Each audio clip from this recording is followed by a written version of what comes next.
Hello students, আজকের এই ভিডিওতে আমি ক্লাস 11-এর এডুকেশনের নিউ সিলেবাসটি নিয়ে আলোচনা করব। ক্লাস 11-এর এই নিউ সিলেবাসটিকে আমি দুটো ভাগে ভাগ করে নিয়েছি, একটা সেমিস্টার 1 আর একটা সেমিস্টার 2। সেমিস্টার 1-এ থাকছে দুটো ইউনিট 1 এবং ইউনিট 2। সেমিস্টার 2তেও থাকছে দুটো ইউনিট 1 এবং ইউনিট 2। আজকের এই ভিডিওতে আমি সেমিস্টার 1-এর যে সিলেবাসটা আছে, অর্থাৎ সেমিস্টার 1-এ ঠিক তোমাদের কি কি পড়তে হচ্ছে এডুকেশনে, সেটা নিয়ে আলোচনা করব। চলো তাহলে শুরু করি। ইউনিট 1-এ থাকছে হোয়াট ইজ এডুকেশন। ঠিক আছে, এডুকেশনের একটা ইন্ট্রোডাকশন, এডুকেশনের কনসেপ্ট কি, এডুকেশনের অর্থ কি সেটা। তারপর দেখো এডুকেশনের এইমস কি। আজকে তোমরা ভিডিও দেখছো, তোমাদের একটা লক্ষ্য আছে, আমি ভিডিও বানাচ্ছি, আমারও কিন্তু একটা লক্ষ্য আছে, ঠিক তেমন এডুকেশনেরও কিন্তু একটা লক্ষ্য আছে। তারপর দেখো স্কোপ, এডুকেশনের এরিয়া কতটা, ঠিক এডুকেশন কী কী নিয়ে আলোচনা করে, এডুকেশন জিওগ্রাফি থেকে কোথায় আলাদা, এডুকেশন পল সায়েন্স থেকে কোথায় আলাদা, এটাই হচ্ছে এডুকেশনের স্কোপ। এডুকেশন দেখো কী কী নিয়ে আলোচনা করে, স্টুডেন্টস, টিচার, সিলেবাস বা কারিকুলাম, কো কারিকুলাম, ঠিক আছে। তারপর এনভায়রনমেন্ট, এক্সামিনেশান, ইভ্যালুয়েশন, এগুলো হচ্ছে এডুকেশনের স্কোপ। তারপর দেখো narrow and wide concept of education, অর্থাৎ এডুকেশনের মিনিংয়ে দুটো অর্থ আমরা দেখতে পাবো, একটা সংকীর্ণ অর্থ আর একটা ব্যাপক অর্থ। সংকীর্ণ অর্থ হচ্ছে সেটাই যেখানে এডুকেশনকে শুধুমাত্র পুঁথিকেন্দ্রিক জ্ঞান হিসাবে ধরে রাখা হচ্ছে, যেখানে নাম্বার পাওয়াটাই সবথেকে ইম্পর্টেন্ট, যেখানে চাকরি পাওয়াটাই হচ্ছে জীবনের সাফল্য। আর ওয়াইড কনসেপ্ট বা ব্যাপক অর্থে শিক্ষায় কি বলছে, যে একজন স্টুডেন্টসের অলরাউন্ড ডেভেলপমেন্ট করাটা শিক্ষার লক্ষ্য, একজন স্টুডেন্টসের ভেতরকার মধ্যে যে গুণাবলীটা আছে সেটাকে বাইরে বের করে নিয়ে আসাটাই হচ্ছে এডুকেশনের ব্যাপক অর্থ। ঠিক আছে, নেক্সটে দেখো ইন্ডিভিজুয়ালিস্টিক এইম। এখানে দেখো ছবিতে টেবিলে কয়েকজন বসে আছে, এই টেবিলে যারা যারা বসে আছে তারা প্রত্যেকে কিন্তু আলাদা, প্রত্যেকের কালার কিন্তু আলাদা, ঠিক তেমনই প্রতিটা স্টুডেন্ট আলাদা। একজন টিচারের উচিত প্রতিটা স্টুডেন্টকে গুরুত্ব দেওয়া, তাদের নিজস্ব চাহিদা, আগ্রহ, ইচ্ছা সেগুলোকে গুরুত্ব দেওয়া, তাহলে তাদের ওপর কোনো স্ট্রেস আসবে না। তারপর দেখো সোশ্যালিস্টিক এইম, এখানে কি বলছে, এখানে প্রতিটা স্টুডেন্টসকে যেমন গুরুত্ব দিতে হবে, ঠিক তেমনই প্রতিটা স্টুডেন্টসের যে সমষ্টি অর্থাৎ আমাদের সমাজ, সেটাকেও গুরুত্ব দিতে হবে। কারণ স্টুডেন্টস বড় হয়ে যত বড়ই চাকরি করুক না কেন, তাকে কিন্তু সমাজের মধ্যেই থাকতে হবে, সমাজকে নিয়েই কিন্তু চলতে হবে। তাই এডুকেশনের আরেকটা গুরুত্বপূর্ণ লক্ষ্য কি, সোশ্যালিস্টিক এইম। তারপর দেখো টিচার, এডুকেশনের টিচার কেমন হওয়া উচিত, টিচারের ক্যারেক্টারিস্টিক্স কী থাকবে, এই রকম হিটলারের মতো কঠোর রূঢ় টিচার, নাকি এই রকম হাসি খুশি একটা টিচার যে প্রতিটা স্টুডেন্টসকে দেখো হাসাচ্ছে।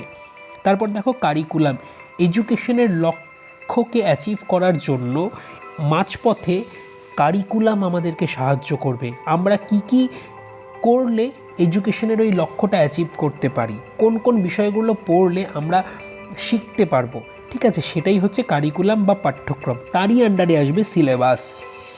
আচ্ছা, তারপর দেখো এনভায়রনমেন্ট, এডুকেশনের জন্য কিন্তু একটা এনভায়রনমেন্ট প্রয়োজন।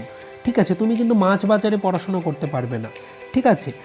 ঠিক তেমনই এডুকেশন একটা প্রতিষ্ঠান তৈরি করে, স্কুল বলো, কলেজ বলো, ঠিক আছে, ইউনিভার্সিটি বলো, ঠিক আছে, সেই প্রতিষ্ঠানের কাজ কি একজন স্টুডেন্টসের ডেভেলপমেন্টে।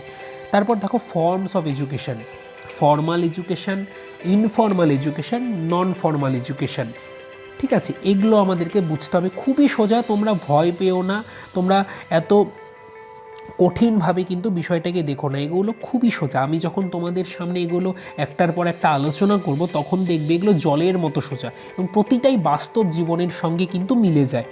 আচ্ছা, তারপর দেখো এজেন্সিস অফ এডুকেশন, এজেন্সি মানে হচ্ছে এমন কিছু কিছু সংস্থা আছে বা এমন কিছু কিছু জিনিস আছে যা আমাদের এডুকেশনে সাহায্য করে। যেমন ধরো তুমি প্রথম যে শিক্ষাটা শিখেছো সেটা কিন্তু তোমার মায়ের কাছ থেকে শিখেছো, তারপর শিখেছো পরিবারের কাছ থেকে, তারপর কিন্তু তোমরা স্কুলে এসেছো।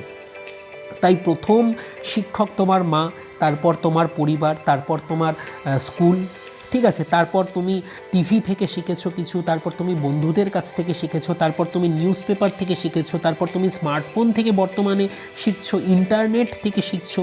ঠিক আছে, এগুলো সবই হচ্ছে এডুকেশনের এজেন্সি। তারপর দেখো লাস্ট ইউনিট 1-এ আছে গাইডিং এজেন্সিস। এমন কিছু কিছু সংস্থা আছে যা গোটা এডুকেশন সিস্টেমটাকে পরিচালনা করে। যেমন তোমরা মাধ্যমিক দিয়ে আসছো, মাধ্যমিকের একটা বোর্ড আছে, মাধ্যমিক শিক্ষা পর্ষদ। উচ্চ মাধ্যমিক দেবে, উচ্চ মাধ্যমিকের একটা বোর্ড আছে, যারা কি করে, যারা তোমার কবে পরীক্ষা হবে, কোন সিলেবাসের ওপর পরীক্ষা হবে, কত সময় ধরে পরীক্ষা হবে, কোন ধরনের কোশ্চেন পেপারে হবে, সেগুলো কিন্তু সব সিলেক্ট করে। তাই এডুকেশনে এমন কিছু কিছু বোর্ড আছে যা খুবই গুরুত্বপূর্ণ, ন্যাশনাল লেভেলের বোর্ড, যেমন এনসিইআরটি ন্যাশনাল লেভেলের, এসসিইআরটি রাজ্য লেভেলের, ডায়েট। ঠিক আছে, তাহলে এইটুকু গেল হচ্ছে তোমার ইউনিট 1। এবার আসি ইউনিট 2-তে। ইউনিট 2-তে তোমাদের জানতে হবে যে এডুকেশন আর ফিলোসফির মধ্যে সম্পর্ক কী।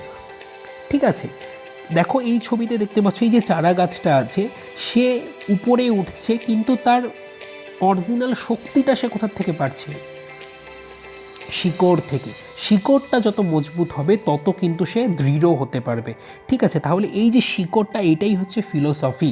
ফিলোসফিকে বলে মাদার অফ অল সায়েন্সেস। ঠিক আছে, তাহলে এডুকেশনের একদম ফাউন্ডেশন কোর্স হচ্ছে কিন্তু ফিলোসফি। ফিলোসফিতে আমরা কি শিখব? ইন্ডিয়ান ফিলোসফি, আস্তিক, নাস্তিক, ঠিক আছে, ন্যায় দর্শন, বেদান্ত দর্শন, বুদ্ধিজম। ঠিক আছে, এরা এডুকেশনটাকে কিভাবে দেখছে। তারপর western philosophy, idealism, pragmatism, naturalism, realism, এরা কি করে এডুকেশনটাকে দেখছে। যেমন রবীন্দ্রনাথের মতে এডুকেশন কি হওয়া উচিত।